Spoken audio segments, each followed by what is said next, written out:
Здравствуй, уважаемый зритель! В этом видео вы узнаете, как сделать след от курсора в программе Light2D.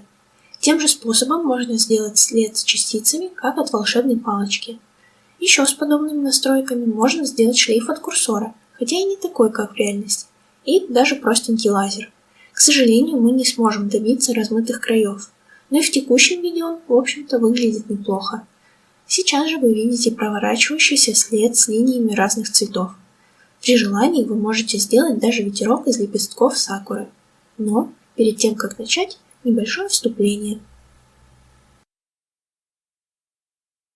Первым способом сделать трейл, который мне довелось увидеть, был этот. Ссылки на все твиты можно найти в описании видео. Сразу скажу, что он мне не очень нравится, потому как след обычно ведет себя немного не так. Чтобы создать иллюзию движения, ArtMesh здесь поворачивает на определенный градус и изменяет его длину.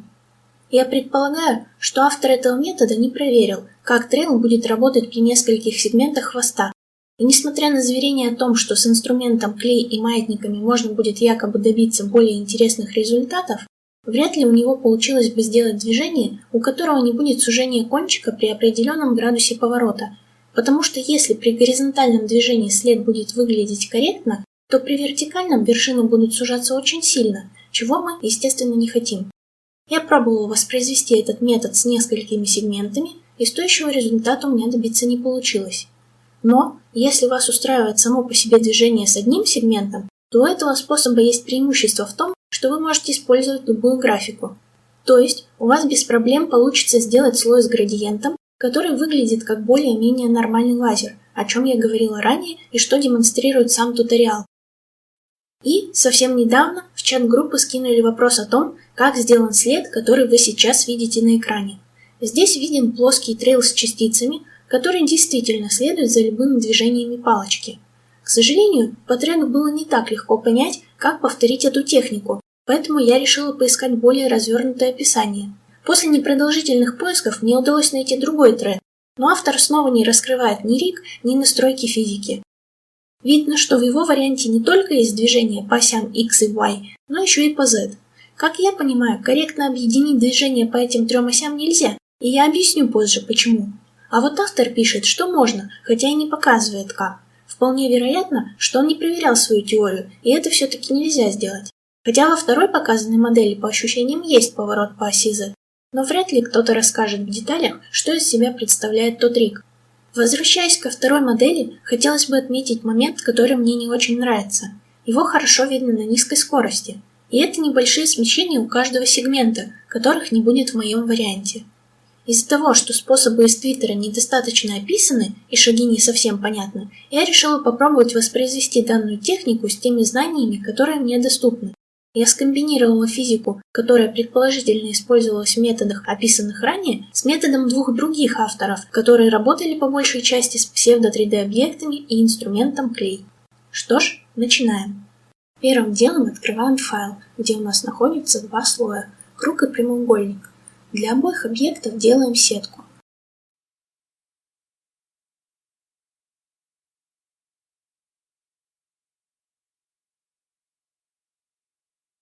У круга уменьшаем ArtMesh так, чтобы границы обрезали фигуру до восьмиугольника. Прямоугольник можем не редактировать вручную, автоматически поделим полигоны несколько раз на 4 части. Важно, чтобы количество вершин по узкой стороне было на одну больше, чем у вспомогательной фигуры. Так как мой файл был небольшого размера, захожу в настройки рабочей области и ставлю 2000 пикселей по высоте и ширине. При желании можно повернуть слои, но это не обязательно. Теперь создаем временный Rotation Deformer и удаляем все ненужные нам параметры. Для только что созданного деформера ставим ключи на оставшиеся параметры и делаем небольшой сдвиг по всем осям.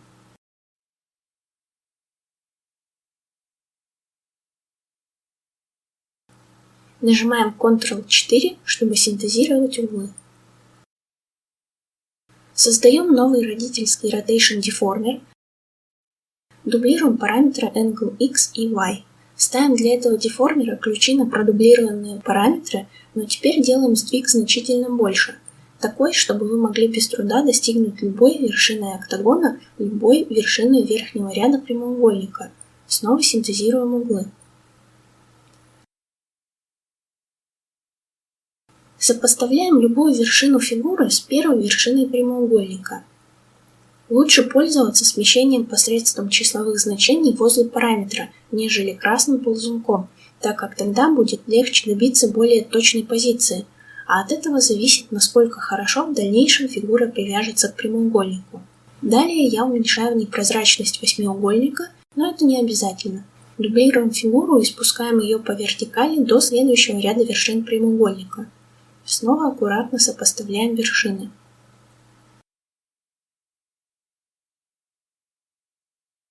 Так повторяем для всех рядов.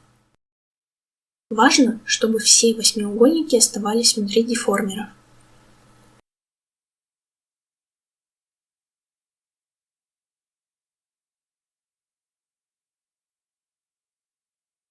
При желании периодически наводим порядок в проекте.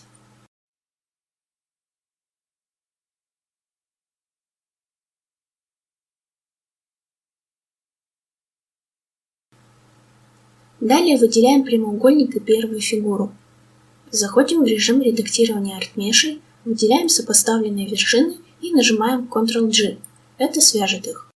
Нажимаем ОК и делаем то же самое для всех последующих фигур и прямоугольника.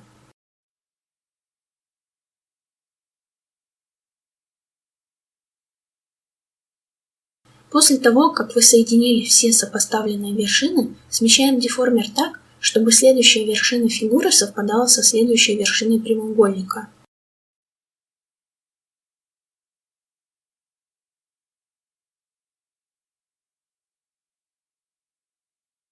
Стараемся подогнать их друг к другу максимально близко и поочередно соединяем, как и первые. Если вы будете повторять этот урок самостоятельно, вам покажется, что этот этап самый долгий и монотонный, и вы окажетесь правы. Но не все так страшно. У меня привязка вершин заняла всего 14 минут, что, в общем-то, не так уж и много.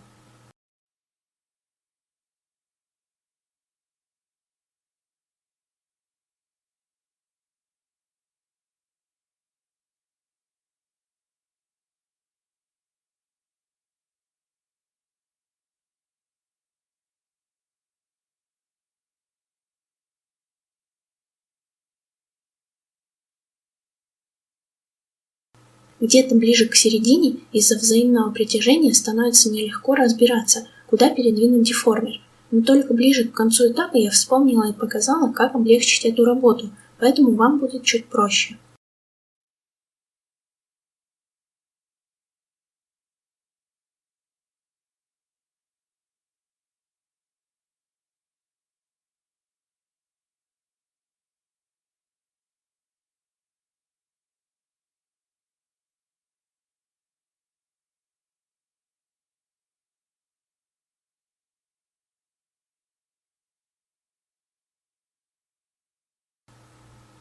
Фишка в том, что сопоставлять вершины вы можете и в режиме редактирования, где привязка клея не отображается.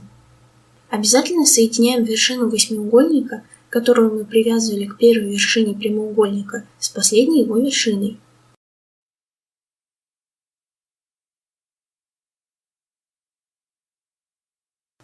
Получилось нечто непонятное, но сейчас ситуация прояснится. Кликаем на желтый прямоугольник. Так мы зайдем в режим редактирования клея. Сейчас мы должны правильно назначить привязку прямоугольника ко всем остальным фигурам. Для этого прокрашиваем вершины, зажав Shift.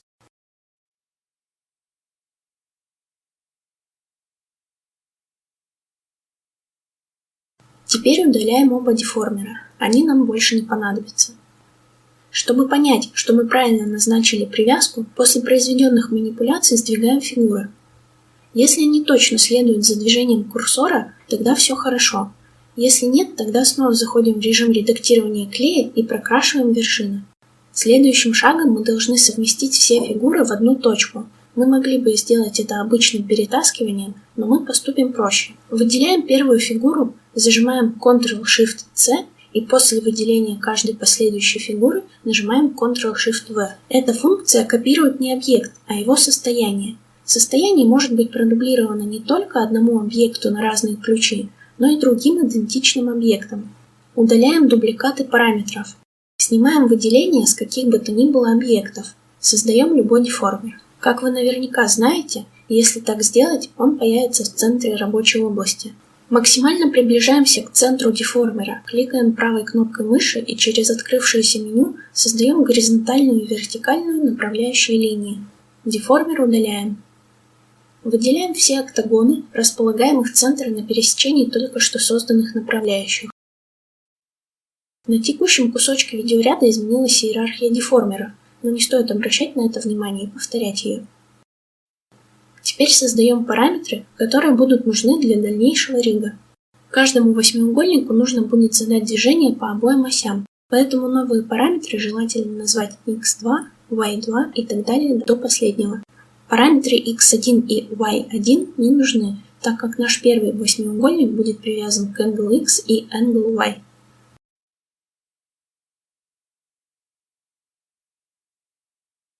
Наконец мы вернулись к корректной иерархии. Создаем для каждого восьмиугольника деформер.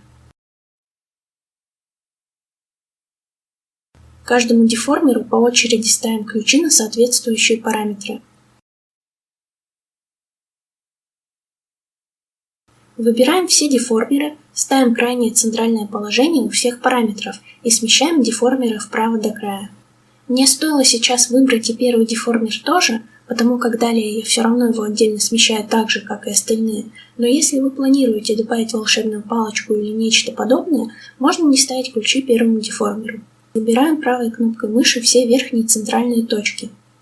Смещаем деформеры вверх. Также смещаем деформеры влево и вниз.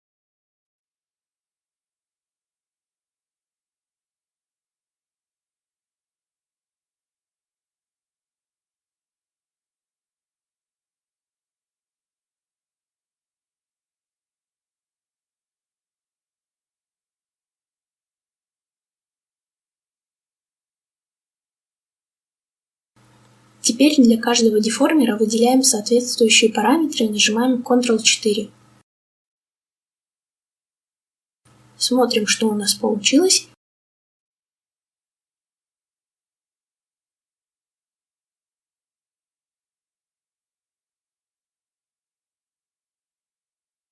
И составляем правильную иерархию. 9 деформер в 8, 8 в 7 и так далее до самого первого.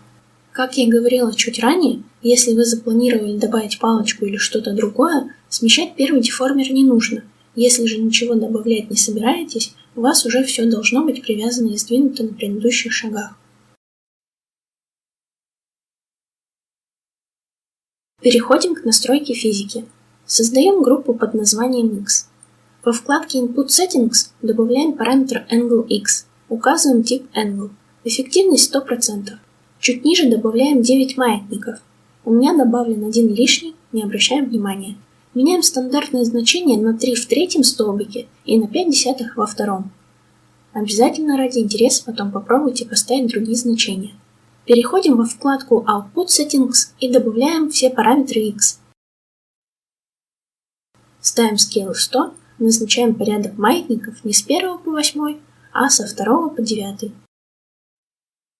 После этого дублируем группу. Называем ее Y, меняем параметры X на Y. Во вкладке Input Settings меняем Angle X на Angle Y. Наконец, наша первая рабочая версия трейла готова.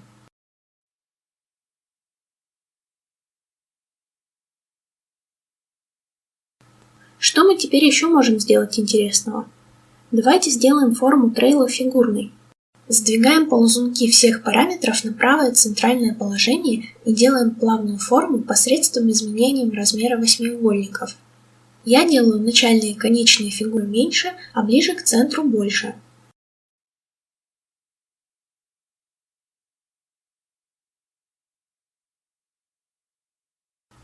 Не переживайте о том, что они выйдут за пределы деформеров. Это не имеет значения, так как деформеры используются только для позиционирования.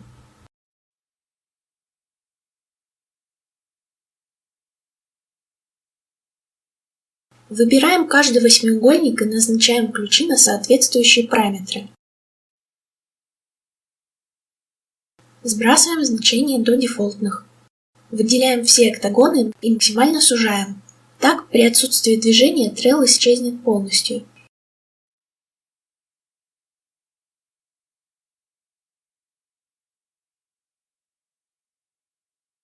Получается следующее.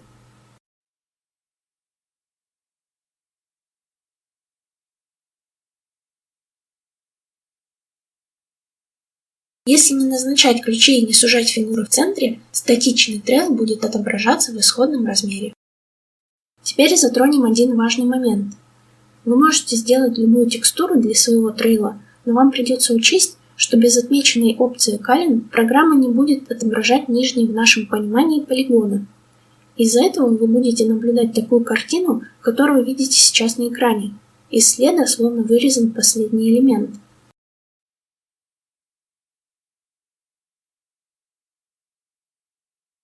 Если же эту опцию отключить, то в данном случае можно избавиться от этого эффекта, но будет ощущение продублированной текстуры, так как полигоны будут в равной степени отображаться и с передней стороны, и с задней. Однако будет проблема со сложными текстурами. Те самые нижние полигоны будут вылезать на передний план, из-за чего вы будете видеть следующую картину.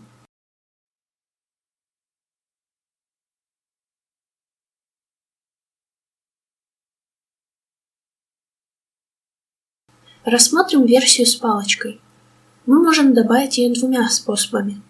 Простой способ предполагает быстрый результат, но совершенно некорректный с точки зрения физики. После импорта слоя подгоняем размер, ставим кончик палочки в центр трейла и переносим палочку по иерархии в деформер C1. Смотрим и видим, что все работает как и раньше. Теперь выносим слой за деформер. С C1 удаляем ключи. Далее я немного правлю сетку и поворачиваю палочку вертикально.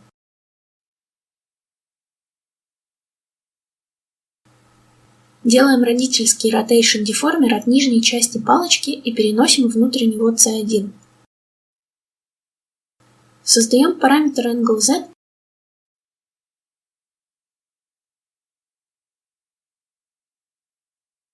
Ставим на него ключи и поворачиваем палочку на 180 градусов.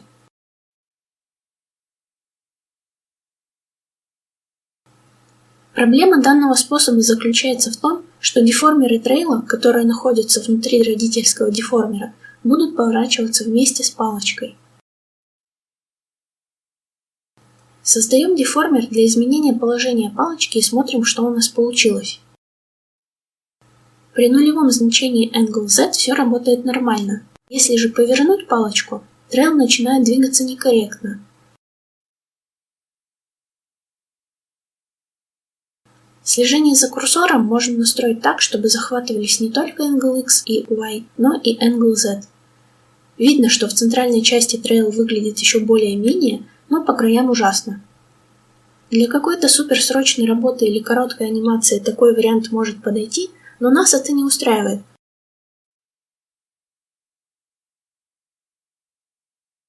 Поэтому удаляем Rotation Deformer.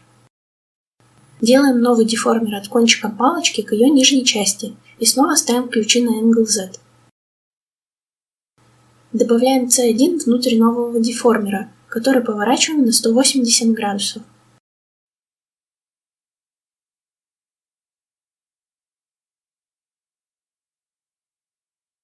Чтобы наш след не вел себя так же, как в предыдущем варианте, создаем новый деформер на рабочей области.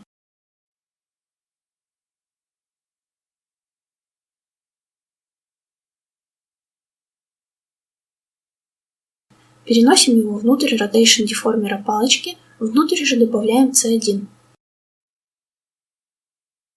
Делаем поворот деформером трейла на 180 градусов на параметре Angle Z в противоположную сторону. Таким образом палочка поворачивается, а трейл остается в исходном положении. Смотрим.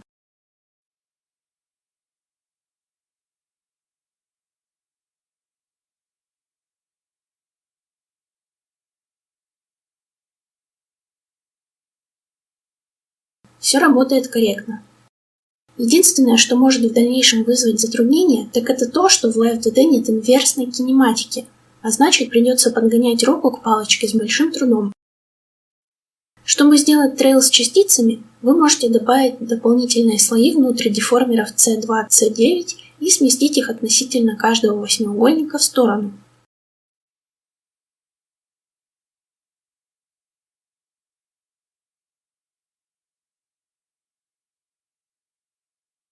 При желании можно добавить частицам физику на отдельном параметре.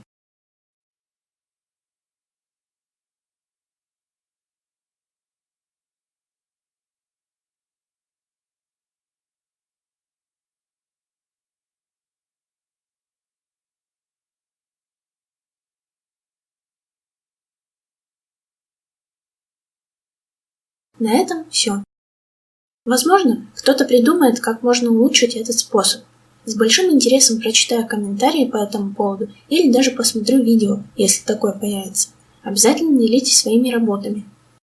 Некоторые файлы из туториала вы можете скачать абсолютно бесплатно по ссылке boosty2 vk.com/livedD. Ее можно найти в описании.